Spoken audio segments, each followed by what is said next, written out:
In the realm of natural disasters and human tragedy, few places hold as much charm and magic as an underground cavern. Such dark spaces, often prone to swift flooding with enough current to throw stones as if they were corks, can lead to a perhaps inevitable and unnecessary loss of life. In one such case, there is a cave known as the Gouffre Berger, and the incident which unfolded there on Sunday, July 6, 1996, where 6 cavers entered, but only 4 returned. Despite warnings from fellow cavers, the weather would be treacherous and not to go in. Join us as we investigate what happened there. The Gouffre Berger cave, nestled within the French Alps, has stood as a beacon for exploration and adventure since its discovery in 1953.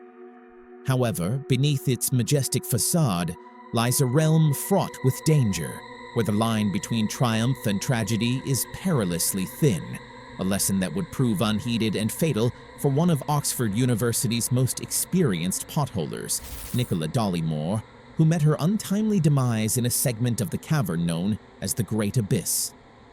Nicola Dollymore, a seasoned potholer and lecturer, embarked on an expedition into the Gouffre Berger cave on Saturday, July 5, 1996, under sublime weather conditions with her team of 5 others from the Oxford University Cave Club and a group of Hungarian divers, including fellow victim named István and a close colleague, William Stead.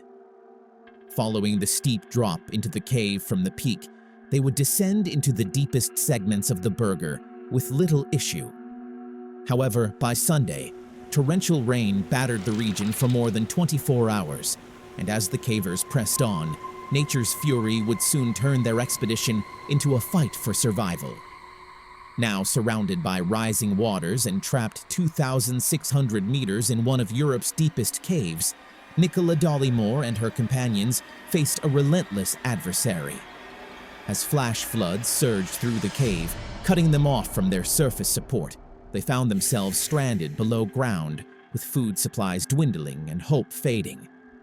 In a desperate attempt to return to the surface, the group split into 2 teams of 3.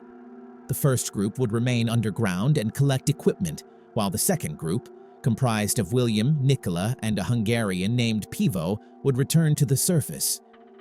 As Group 1 became trapped at a tributary river 1,000 meters down, Group 2 would come to the cascade to topograph in the Great Abyss, frantically searching to climb up the several-meter rock face and the 2-meter ledge above that to find an alternative path upward.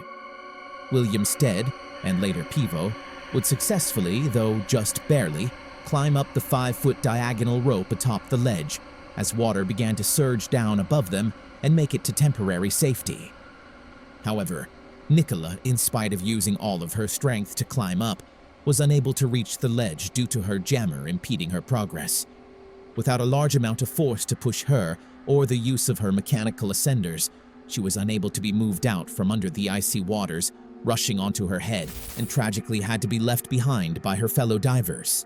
Turning from a small problem into a life-or-death emergency within minutes, both William and Pivo would use the last of their strength to assist Nicola as water levels continued to rapidly rise.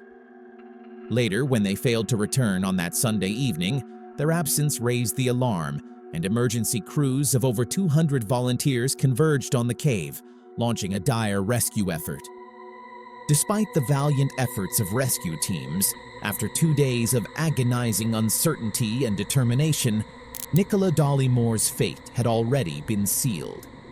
Having been drowned by the sheer volume of water pouring over her in the cascade, her lifeless body was discovered 100 yards deeper inside, folded like a crepe with her face dangling against her bare feet, still clutched to the 5-foot rope she was attached to.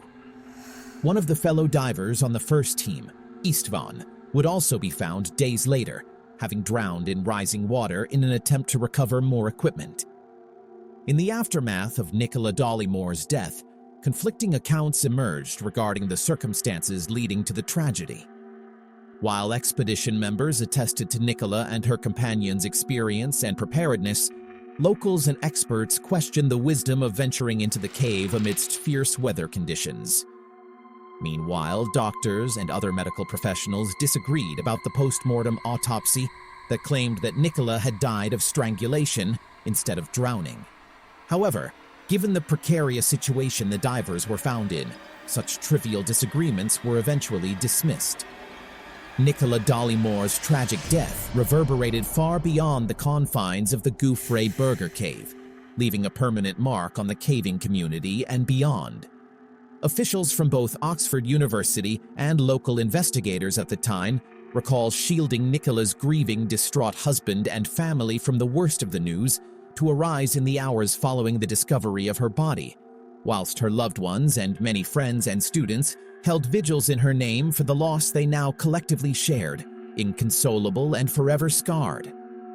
The events of July 1996 cast a long shadow over the exploration of the Gouffre Berger cave and reminds us of the fragility of life in the merciless, uncaring grasp of Mother Nature.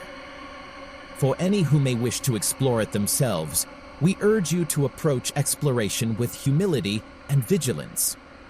As we bring our tale, and by our extension, the story of Nicola Dollimore, to an end, it is important to remember one cardinal rule when daring to explore such depths beneath the earth.